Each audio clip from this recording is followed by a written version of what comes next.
주님께서 여러분과 함께 또한 사제의 영과 함께 마테오가 전한 거룩한 복음입니다.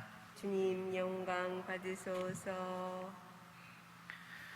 그때 베드로가 예수님께 다가와 주님, 제 형제가 저에게 죄를 지으면 몇 번이나 용서해 주어야 합니까? 7번까지 해야 합니까? 하고 물었다. 예수님께서 그에게 대답하셨다. 내가 너에게 말한다. 7번이 아니라 77번까지라도 용서해야 한다. 그러므로 하늘나라는 자기 종들과 셈을 하려는 어떤 임금에게 비길 수 있다. 임금이 셈을 하기 시작하자 10,000달란트를 빚진 사람 하나가 끌려왔다. 그런데 그가 빚을 갚을 길이 없으므로 주인은 그 종에게 자신과 아내와 자식과 그 밖에 가진 것을 다 팔아서 갚으라고 명령하였다. 그러자 그 종이 엎드려 절하며 제발 참아주십시오. 제가 다 갚겠습니다. 하고 말하였다. 그 종의 주인은 가엾은 마음이 들어 그를 놓아주고 부채도 탕감해 주었다. 그런데 그 종이 나가서 자기에게 100데나리온을 빚진 동료 하나를 만났다. 그러자 그를 붙들어 멱살을 잡고 빚진 것을 갚아라 하고 말하였다. 그의 동료는 엎드려서 제발 참아주게, 내가 갚겠네 하고 청하였다. 그러나 그는 들어주려고 하지 않았다. 그리고 가서 그 동료가 빚진 것을 다 갚을 때까지 감옥에 가두었다. 동료들이 그렇게 벌어진 일을 보고 너무 안타까운 나머지 주인에게 가서 그 일을 죄다 일렀다. 그러자 주인이 그 종을 불러들여 말하였다. 이 악한 종아, 내가 청하기에 나는 너에게 빚을 다 탕감해 주었다. 내가 너에게 자비를 베푼 것처럼 너도 내 동료에게 자비를 베풀었어야 하지 않느냐. 그러고 나서 화가 난 주인은 그를 고문 형리에게 넘겨 빚진 것을 다 갚게 하였다. 너희가 저마다 자기 형제를 마음으로부터 용서하지 않으면 하늘의 내 아버지께서도 너희에게 그와 같이 하실 것이다. 주님의 말씀입니다. 그리스도님 찬미합니다.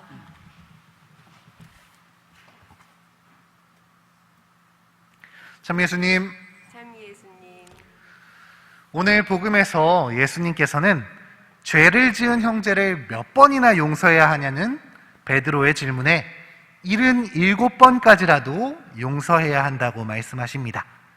77번. 저는 용서하기가 가뜩이나 어려운데 한두 번도 아니고 사실 7번도 어려운데 77번이라는 숫자가 너무나 막연하게만 느껴졌습니다. 그런데 이 77번이 가리키고 있는 의미를 우리는 조금 더 살펴보아야 할 것입니다. 베드로가 말하는 7번은 총 7번, 숫자로서의 7을 의미하지만 예수님께서 말씀하신 77번은 숫자 7이 가진 의미, 곧 완전함을 표현하는 단어였기 때문입니다. 그렇기에 이 완전함을 표현하는 숫자 7을 사용했었던 예수님의 말에 따르면 끝까지 용서해야 된다, 완전히 용서해야 한다, 혹은 계속해서 용서해야 한다라는 뜻으로 받아들여야 하는 것이죠. 77번, 그 숫자보다도 훨씬 더 어려운 수준의 요구를 하고 계신 것입니다.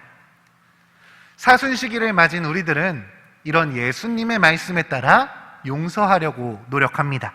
나를 불편하게 하는 사람, 나에게 실수한 사람을 한 번쯤 봐주려고 나름 노력을 하고 있죠. 그런데 이러기가 참 쉽지 않습니다. 머리로는 용서하려고, 용서해야 된다고 알고 있는데 마음에 멈춰버리기 때문입니다. 왠지 손해보는 것 같은 마음이 자꾸 들기 때문이죠. 그러다 보니 의무감에 억지로 마음에도 없는 용서를 할 때도 있고, 내가 용서를 했다는 것 때문에 오히려 화병에 걸리기도 합니다. 이런 우리의 마음을 아셔서인지 예수님은 오늘의 말씀 뒤에 10,000달란트를 빚진 사람의 비유를 덧붙여 주셨습니다. 임금으로부터 엄청난 부채를 탕감받은 사람은 자신이 받은 것을 기억하지 못하고 훨씬 더 작은 금액에도 동료를 감옥에 보내버립니다. 그 모든 것을 지켜본 임금은 내가 너에게 자비를 베푼 것처럼 너도 내 동료에게 자비를 베풀었어야 하지 않느냐 하면서 처음 탕감받은 이 사람을 벌하고 말죠. 예수님께서 이 비유를 덧붙인 이유는 너무나 분명합니다. 분명 용서는 어렵지만 너희가 이미 용서받았음을 안다면 너희도 용서할 수 있다고, 하느님 아버지의 자비를 입은 것을 안다면 너희도 자비로울 수 있다고 말씀하고 계시는 것이죠. 용서를 하려면 마음에서 우러나고 불편하기 전보다 더 친밀하게 기쁨과 사랑을 나누는 그런 진짜 용서를 하려면 내가 용서받았다는 경험이 필요합니다. 그것도 아주 큰 용서를 받았다라는 것을 우리가 깨닫지 못한다면 우리는 여전히 용서에 소극적일 것입니다. 나는 어떻게 용서받았는가? 우리는 그것을 떠올려야 합니다. 우리는 이 용서를 이미 받았기 때문입니다. 매일 죄를 반복하면서도 거기에 죄의식조차 느끼지 못하는 우리를, 성찰과 반성이 부족한 우리를 주님께서는 너그러이 용서해 주셨습니다. 우리가 세례를 받았을 때 우리의 모든 죄를 용서해 주셨고, 세례 이후에도 지었었던 죄들을 그분께서는 고해성사로 용서해 주셨습니다.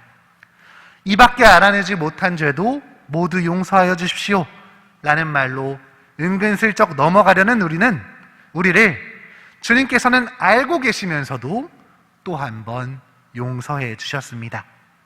그분은 우리의 부족함을 인내해 주시고 또다시 새로운 희망을 심어주시며 다시금 당신께로 나아갈 힘을 주시는 분이십니다.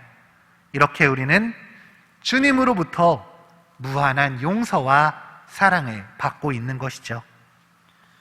우리를 너무나 사랑하시기에 우리의 죄를 알면서도 또다시 죄를 지을 것을 알면서도 우리가 더 좋아질 수 있도록 용서해 주시는 이런 주님의 마음을 우리가 깨달았으면 좋겠습니다. 이번 사순식이 우리가 고해성사를 통해 나를 용서하시는 그분의 사랑을, 그 신비를 온전히 느낄 수 있었으면 좋겠습니다. 주님께서 베푸신 용서가 우리가 다른 사람을 향해 할 수 있는 용서, 이웃을 향해 할 수 있는 용서가 됩니다.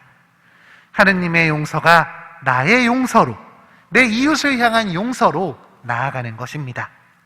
그러기 위해 주님의 사랑에 감사하고 내가 용서하기 위해서 이번 돌아오는 판공 고해성사를 잘 준비해야 할 것입니다. 고해성사 때 은근슬쩍 넘어가려 하기보다 내가 지었었던 죄를 잘 성찰하고 제대로 고백할 수 있다면 우리는 거기에서 오는 진짜 용서를 만날 수 있습니다. 내가 숨기는 만큼, 내가 가리는 만큼 그분의 은총도 가로막게 됩니다.